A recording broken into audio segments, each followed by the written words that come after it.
Boa noite, pessoal. Estamos hoje aqui, dia 19 de setembro, reunidos para falar sobre um assunto que eu gosto muito, a incontinência urinária e o tratamento da incontinência urinária. Bem, nesse live de hoje, nós vamos falar um pouquinho do que é a incontinência urinária e também dos principais tratamentos para cada tipo de incontinência urinária. O meu nome é Daniel Moser, sou especialista em disfunções miccionais e sexuais, professor assistente da Unicamp desde 2011, lá fiz o meu mestrado, o meu doutorado, fiquei um tempo também nos Estados Unidos, fazendo a minha especialização na área, e a minha especialidade, então, ela se concentra na área de implantes de neuromoduladores sacrais para controle da bexiga hiperativa, que é um dos assuntos que nós vamos tratar hoje, implantes de próteses penianas, especialmente as próteses penianas infláveis, dispositivos para incontinência urinária, como o esfíncter artificial, o sling masculino. Também participo de algumas sociedades, como a Sociedade Brasileira de Urologia, a Sociedade Americana e a Sociedade Internacional de Continência. Bem, temos feito, então, todo o nosso trabalho, focado numa só área, pois nós acreditamos que os melhores resultados eles só são gerados quando as nossas energias realmente são canalizadas para um objetivo bem específico. Então, outras áreas da urologia nós preferimos referir para alguns colegas que desempenham melhor essa atividade do que nós, mas essa área realmente nós abraçamos, temos desenvolvido nossas pesquisas e, enfim, fazendo o melhor para trazer qualidade de vida aos pacientes. Bem, quando nós falamos em incontinência urinária, você sabia que 44% das pessoas elas se sentem envergonhadas de falar sobre o assunto? Realmente, elas passam, às vezes, uma vida com urgência miccional. O que é urgência? Ter que ir rápido para o banheiro quando sente a vontade e não consegue esperar até o momento apropriado de chegar ao banheiro ou terminar a viagem. Às vezes cursam, inclusive, com incontinência urinária e deixam de procurar ajuda por vergonha, por não saber que isso é um problema, por não saber aonde encontrar o profissional adequado. E nosso trabalho, tanto nas redes sociais como nós estamos hoje aqui, é o primeiro webinar, aliás, do Retomo Controle, que está sendo realizado em nosso país. Então, em todo o Brasil, é a primeira vez que esse webinar é realizado para essa iniciativa do Retomo Controle. Então, vejam que ainda tem muito a ser feito nesse campo, de desmistificar numa linguagem simples, tranquila, levar informação e estimular as pessoas a procurarem a solução desses problemas. Quando nós falamos em bexiga, realmente é algo bastante complexo. Por quê? Porque a bexiga ela é um músculo, a começar por aí, é um músculo bastante complexo, com várias camadas circulares que se entrelaçam. E se não bastasse tudo isso, elas são regidas pelo sistema nervoso central. Isso mesmo, lá pelo seu cérebro. Então, quando você tem qualquer sensibilidade na bexiga, uma vontade de urinar, ou o ato de urinar mesmo, tudo isso depende que esse estímulo percorra a sua medula espinhal, vá até o seu cérebro, o cérebro processa essa informação e volta para essa ação ser executada. Então, falando assim, até parece algo simples, mas é extremamente complexo. E qualquer problema nessa via, seja lá embaixo, nos nervos que fazem a inervação da bexiga, ou no trajeto, em qualquer parte da medula, ou problemas no sistema nervoso central, lá no cérebro, podem trazer transtornos que levam a problemas de armazenamento ou de esvaziamento na bexiga. E muitos podem estar se perguntando, Doutor Daniel, você fala toda hora em sintomas miccionais, especialista em disfunções miccionais, mas o que é isso? Bem, disfunções miccionais são qualquer um dos problemas que estão relacionados com o armazenamento ou o esvaziamento da bexiga, ok? Então, dentro desses sintomas, então, miccionais que compõem as disfunções miccionais, nós temos, por exemplo, pessoas que levantam várias vezes à noite para urinar, isso aí já pode ser considerado um problema. A Sociedade Internacional de Continência fala que 2 ou mais vezes à noite para urinar já é caracterizado, ou talvez possa ser caracterizado como um problema, precisa ser investigado. A pessoa está várias vezes ao dia, isso faz parte do seu cotidiano, estar preocupado com o ir ao banheiro, tendo que estar sempre monitorando se há banheiros ou não há. Inclusive, fica uma dica para você. Já existem aplicativos que fazem uma triagem dos banheiros na redondeza. Quando você está numa viagem, você procura lá pelos aplicativos do seu smartphone que você vai encontrar isso daí. Deixar de fazer as atividades que costumava fazer, recusar alguns convites. Então, é sinal de alerta de que algo pode não estar indo bem e, principalmente, que algo pode ser melhorado. E quando nós falamos em algo ser melhorado, recuperar o controle da bexiga, nós também falamos em recuperar o controle da nossa vida. E o que eu gosto muito de tratar, recuperar a qualidade de vida. Existem várias alternativas para isso ser feito e nós vamos tratar sobre cada uma delas hoje aqui nesse bate-papo. Bem, problemas da bexiga, então nós podemos ter uma bexiga que funciona demais, que é chamada bexiga hiperativa. Esse é um diagnóstico clínico. O que, que significa isso? Esse diagnóstico é feito pelos sintomas. Uma pessoa que vai com uma frequência muito grande no banheiro e ela tem uma necessidade urgente de urinar. Isso é chamado então de síndrome da bexiga hiperativa. Você pode me perguntar, mas qual que é uma frequência muito grande de ir ao banheiro? Vai depender muito do volume urinado. Se você tomar uma grande quantidade de água, é claro que você vai mais vezes ao banheiro. Mas se você começar a ir muito no banheiro para fazer pequenos volumes, por exemplo, 100 ml, muito frequentemente, talvez você realmente tenha um problema de bexiga hiperativa. Uma bexiga normal, ela deve comportar aí entre 300 a 600 ml. Então, nos dá uma autonomia. Vamos supor que a gente urine 2 litros por dia. Se você urinar 300, 400 ml, você vai 5, 6 vezes por dia. Então, mais do que isso já se torna um problema. E também é esperado que você faça toda essa sua urina durante o dia. Afinal de contas, a noite foi feita para quê? Para dormir, né?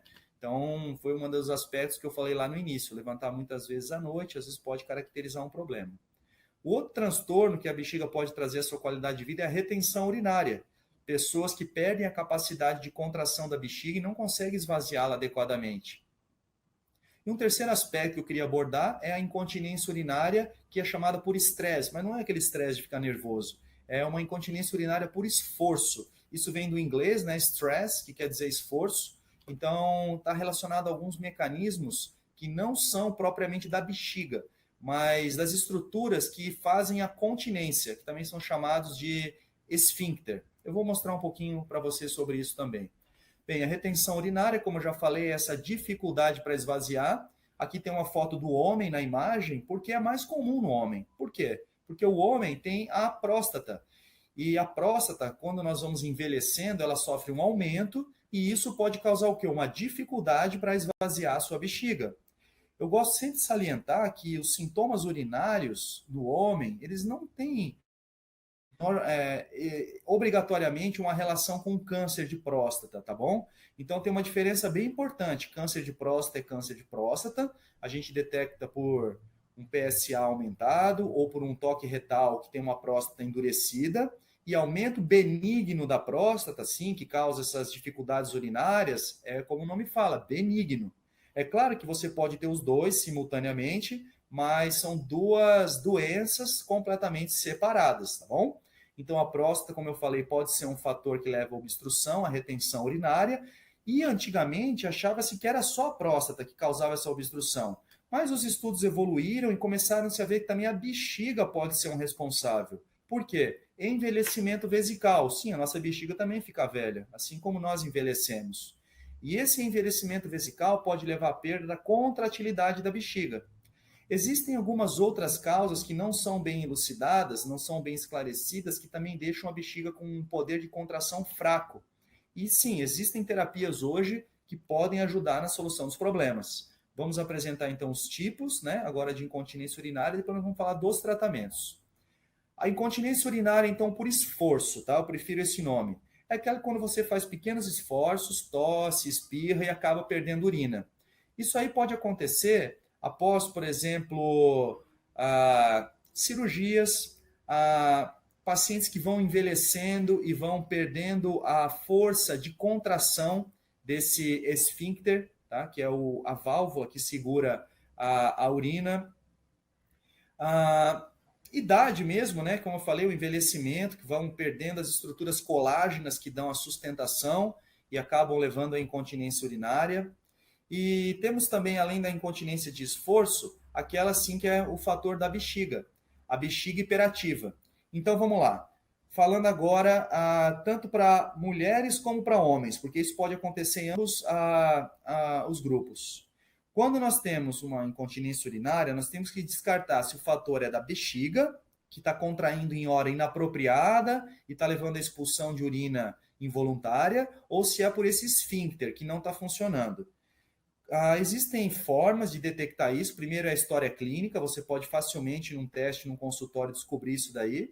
Em casos que deixam um pouco de dúvida, existe um estudo chamado estudo urodinâmico, que nós podemos realizar e fazer essa diferenciação.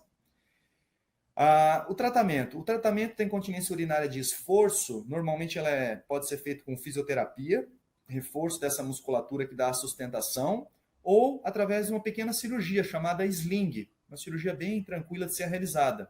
Nos homens, existe também a opção de uma outra tecnologia chamada esfíncter artificial. Tá? Então, esse é o primeiro ponto, incontinência urinária de esforço. E eu vou dar uma aprofundada um pouco maior na incontinência urinária causada pelo fator vesical, pelo fator da bexiga hiperativa. Vamos lá, então. Como que nós podemos recuperar, então, o controle nos casos em que nós temos uma bexiga hiperativa, uma bexiga que se contrai demais, em horários inapropriados e nos levam à incontinência? Primeira linha de tratamento, o que nós temos? São as medidas comportamentais. O que seriam medidas comportamentais? Existem algumas substâncias que são irritativos para o nosso trato urinário. Exemplo, cafeína, bebidas cítricas, cigarro, bebidas alcoólicas, todos os alimentos que produzem essa irritação, né? Então, alimentos ácidos ou que contêm substâncias químicas que irritam o revestimento da nossa bexiga. Então, essas medidas comportamentais, no caso, quando a pessoa urina muito à noite, né, enquanto está dormindo, restringir a quantidade de líquido que ela toma antes de dormir, faz parte também da medida comportamental. E a fisioterapia. Então, nós podemos controlar, sim, através de eletroestimulação de um pequeno nervo que passa na nossa perna, é o nervo tibial. Ele passa logo atrás do nosso tornozelo.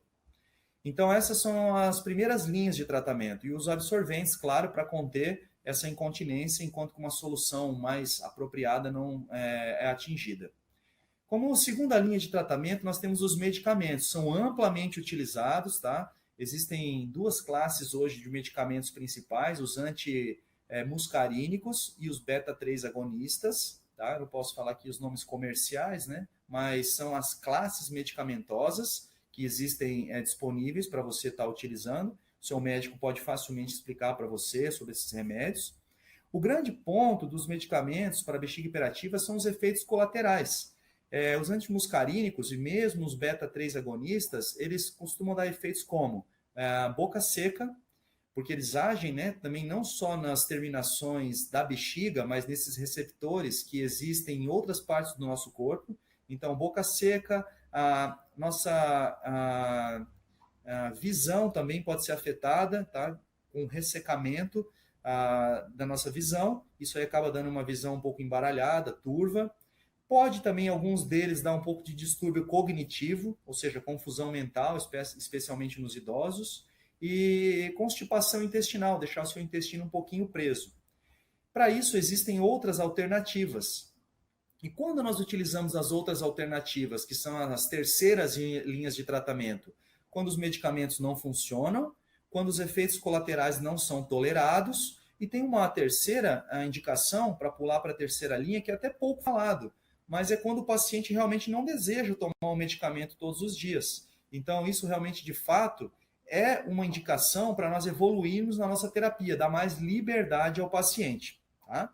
Então, falando da terceira linha, nós temos a aplicação de toxina botulínica, sim, aquela mesma que você coloca muitas vezes na testa para ficar mais bonita ou mais bonito. Ela pode ser aplicada dentro da bexiga. Isso causa o quê? Eu vou falar numa linguagem mais simples, uma paralisia do músculo da bexiga, e isso evita que essas contrações indesejadas ocorram. Alguns pacientes podem, inclusive, até ficar com retenção urinária. Cerca de 10% dos pacientes ficam com retenção urinária depois da aplicação dessa toxina botulínica. É claro que não é para sempre. O efeito dura entre 6 e 9 meses, mas há relatos de casos que foram um pouco além, até 17 meses, tem na literatura descrito. Uma outra terapia que é colocada como terceira linha é o neuromodulador sacral, tá? Neuromodulação sacral. E eu gostaria de falar um pouquinho mais sobre isso aí para vocês hoje, porque a maioria nunca ouviu falar, não conhece. E às vezes até o seu médico não lhe apresenta, né, essa terapia e você fica sem saber. Mas eu acho que é legal a gente aprofundar um pouquinho sobre isso. A neuromodulação sacral é uma terapia que já tem muito tempo no mercado. Vocês vão ver que já há mais de 2 décadas ela já é aprovada pelos órgãos de controle dos Estados Unidos, por exemplo. É uma terapia, então, dirigida para o controle da bexiga e dessas contrações que ocorrem em horas inapropriadas, e ela melhora essa comunicação entre bexiga e sistema nervoso central. Ela faz, então, que uma modulação desse estímulo elétrico.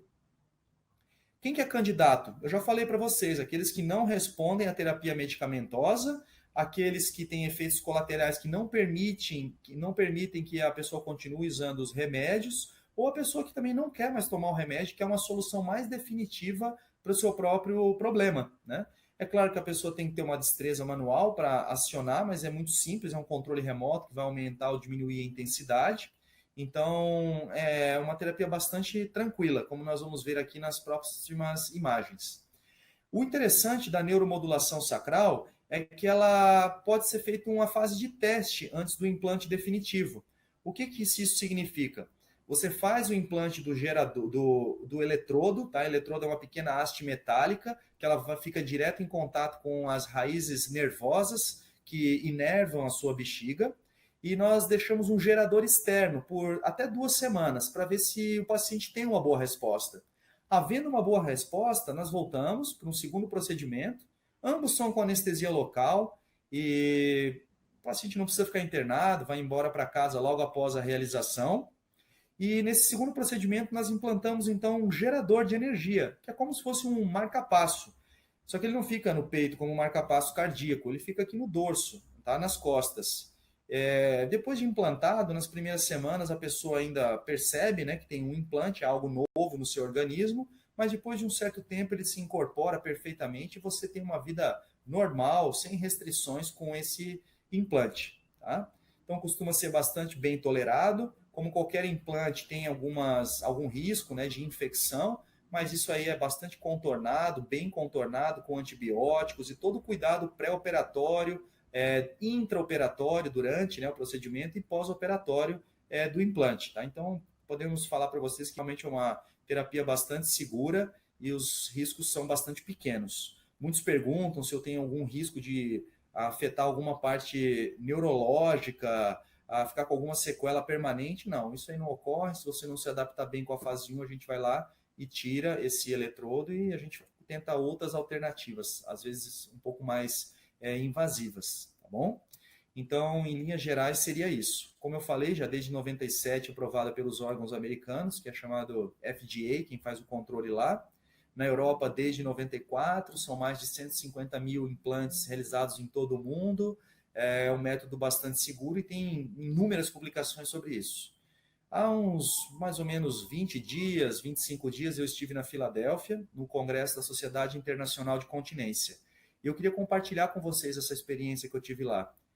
O tema mais falado durante esse congresso foram linhas de pesquisa para o controle da incontinência através da parte neurológica, inervação, estímulo elétrico. Tá? Então, essa é uma linha que já vem desde a década de 70, cada vez mais intensa, as pesquisas estão evoluindo, com isso, os dispositivos estão se tornando menores, com menor risco de infecção, menor risco de extrusão, e o mais importante, nós temos também, com isso, uma expectativa que o preço também caia. Falando em preço, é uma informação muito importante para você.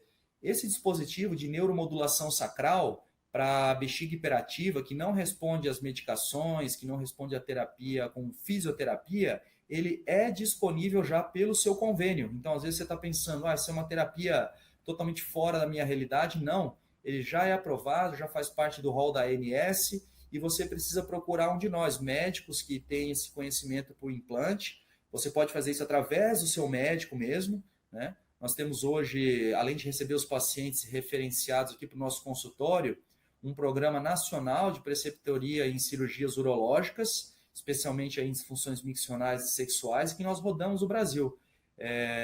Algumas vezes já estive aí no Norte, no Centro-Oeste, Nordeste. Um abraço a todos os colegas aí que talvez estejam nos acompanhando. Sempre é muito bom essa parceria, esse encontro e trocar essas experiências. Bem, resultados. Mas o quanto que isso aí é bom, doutor Daniel? O senhor está falando dessa tecnologia. Bem, 84% de satisfação nos pacientes que foram para a fase 2, ou seja, que a fase 1 deu certo, e implantaram o gerador definitivo. E 76% dos pacientes alcançam sucesso, comparados a 50% dos que usavam medicamento. A taxa talvez um pouco menor do medicamento é porque você tem que estar comprando esse remédio todo dia, né? Tem a questão financeira do remédio. E qual que é essa diferença da questão financeira? O remédio, aqui no Brasil, o paciente tem que comprar um medicamento, e como eu falei, esse neuromodulador, hoje ele é disponível, né, no rol da ANS, Agência Nacional de Saúde, e o paciente pode fazer essa solicitação quando bem justificada e conseguir isso aí pelo seu convênio. E os efeitos colaterais, né, da medicação. Então, isso aí acabam realmente deixando a medicação com taxas de aderência e satisfação um pouco menores do que essa terapia. Existem várias formas, né, de você entrar em contato com essas novas tecnologias, seja para incontinência urinária de esforço, o sling ou esfíncter artificial, seja para o neuromodulador sacral.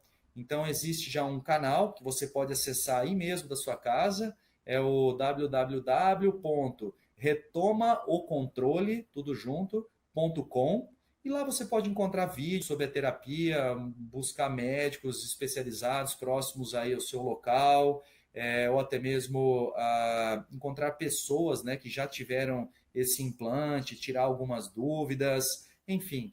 Hoje o acesso à comunicação ele está bastante amplo e, enfim, todo mundo está podendo ter acesso às melhores tecnologias disponíveis, né?